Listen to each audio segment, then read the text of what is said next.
Well, it's been quite a week in the long history of RAF Scampton. After much speculation, the government finally confirmed on Wednesday that asylum seekers would be housed at the base near Lincoln, despite a legal challenge by the local council that work has already started.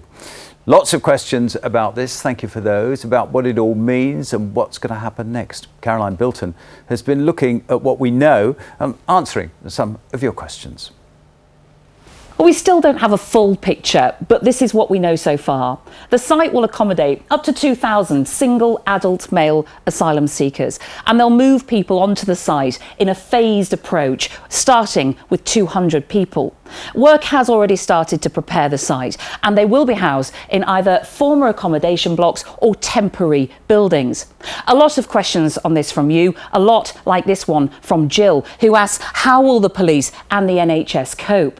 Well, the government says there will be basic on-site healthcare to limit the pressure on the NHS. So there will be on-site doctors and dentists, and we understand that a meeting will take place next week about what that means in practice. The site will have its own 24/7 security, which includes mobile CCTV. This is what Lincolnshire's Police and Crime Commissioner Mark Jones told us last Wednesday. The police will be picking up issues and problems, whether that's just through the fact that they don't know how to interact with our society from day one, or whether it's because somebody is preying on them criminally, or whether they themselves have committed crime. The police will have additional work to do as a result of this, no question. Well, Ian in Tattershall asks, who is going to manage the site, and will asylum seekers be allowed to come and go? Scampton will be operated under the supervision of the Home Office by an existing asylum accommodation provider. It is not a detention centre. The asylum seekers will be free to come and go as they wish.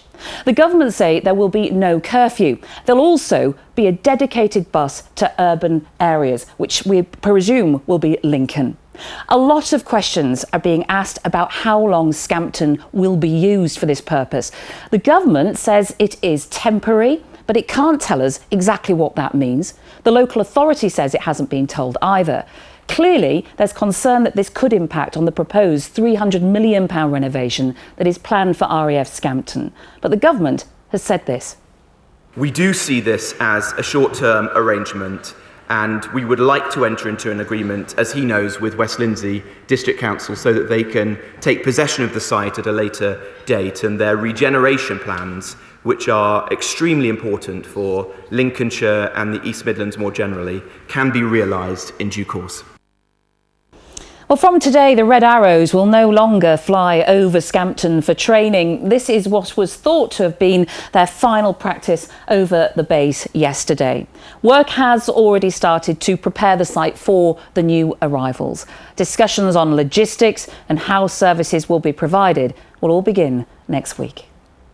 Caroline, thank you very much indeed. Thanks for all the questions and the comments on this story throughout the course of the week. We're very grateful. We've asked the government if a minister would come on the programme. We were told that no one was available, and of course we will keep asking and we will keep following that story.